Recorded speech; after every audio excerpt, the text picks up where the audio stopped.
बात बेबाक के इस अंक में आपका स्वागत है। मैं हूं डॉक्टर देवेंद्र प्रसाद राय।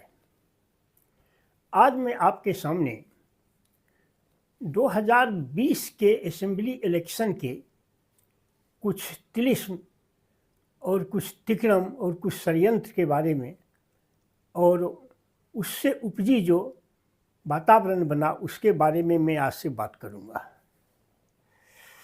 2020 में दो अलायंस लड़ रहे थे, एक एनडीए का अलायंस और दूसरा महागठबंधन का अलायंस।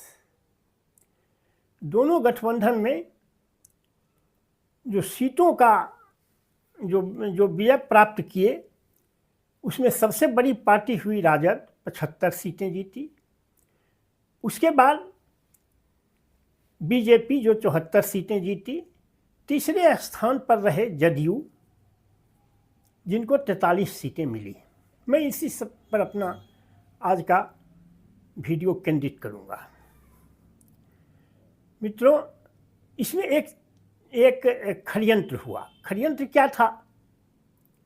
तो चिराग पासवान को बीजेपी के खिलाफ तो नहीं खड़ा किया गया, लेकिन जदयू के खिलाफ खड़ा कर दिया गया। फल हुआ कि करीब 26 सीटों पर 33 सीटों पर जदयू हार गई, लोजपा के कारण हार गई और महागठबंधन को विजय मिला, जिसमें 26 सीटें राजद के कोटे में गई और 7 सीटें इंडियन नेशनल कांग्रेस यानी कांग्रेस के पाले में गई। अब उन सीटों को मैं आपके सामने पढ़ देता हूँ। एक बाजपट्टी, मधुबनी, लौकहा, सहरसा का सिंहेश्वर, सिमरी बख्तियारपुर, दरभंगा रूरल, गायघाट, मीनापुर, रघुनाथपुर, बरहरिया, एकमा, बनियापुर, महुआ, जहाँ से तेजस्वी यादव भी उम्मीदवार, ये तेज प्रताप यादव उम्मीदवार हुए थे, महनार, समस्तीपुर, मोरबा, साहेबपुर कमाल, अलौली, नाथनगर, सूरजगढ़ा, शेखपुरा, इस्लामपुर, जगदीशपुर, ओबरा और शेरघाटी और अतरी। इस 26 सीटों पर लोजपा और बीजेपी का जो टोटल वोट था वह राजद से अधिक था, लेकिन लोजपा और जदयू का जो टोटल वोट था वह राजद के वोटों से अधिक था, लेकिन जदयू को हार का सामना करना पड़ा। और 7 क्षेत्र महाराजगंज, राजापाकर, खगड़िया, भागलपुर के चर्चित एमएलए अजीत शर्मा, भागलपुर, जमालपुर, करगहर और दिनारा, इतने सीटों पर ये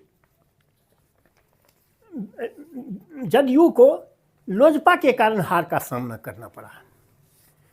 मित्रों, सवाल है कि भाजपा ने ऐसा क्यों किया? भाजपा तो उसका सहयोगी था, लेकिन 2019 के पार्लियामेंट के चुनाव में जो आशातीत सफलता मिली, जिसमें 17 सीटों पर भाजपा, 16 सीटों पर जदयू और 6 सीटों पर लोजपा जीती, जबकि 3 ही पार्टी का अलायंस था।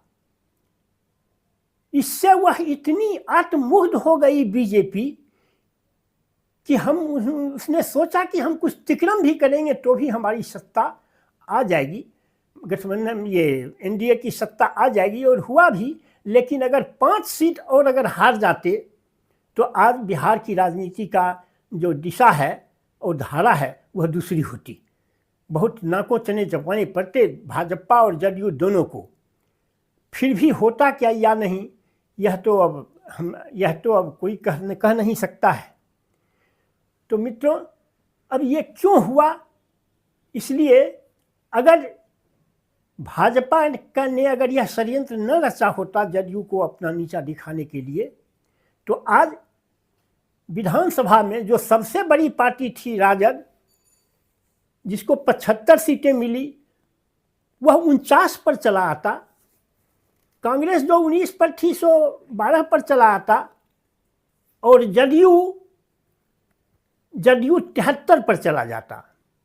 यानी जदयू और भाजपा सब दिन से बराबर का साझेदार रहा है, उसमें भी बराबर की साझेदारी होती। यही कारण था कि एक तरफ भाजपा 74 सीटें और जदयू 43 सीटें, लेकिन इस बार जो बंटवारा हुआ तो 101 का बंटवारा हुआ। क्यों? कि सीटों से मत गिनिए, सीटों के आधार पर नहीं हुआ, ये दोनों के राजनीतिक ताकत के आधार पर, जनता के बीच दोनों की अपील के आधार पर हुआ। अब आप कहेंगे कि उस इलेक्शन में वीआईपी इसके साथ थी, तो हाँ ठीक है, वीआईपी साथ थी, लेकिन वीआईपी की वह अपील नहीं है जो चिराग पासवान की है।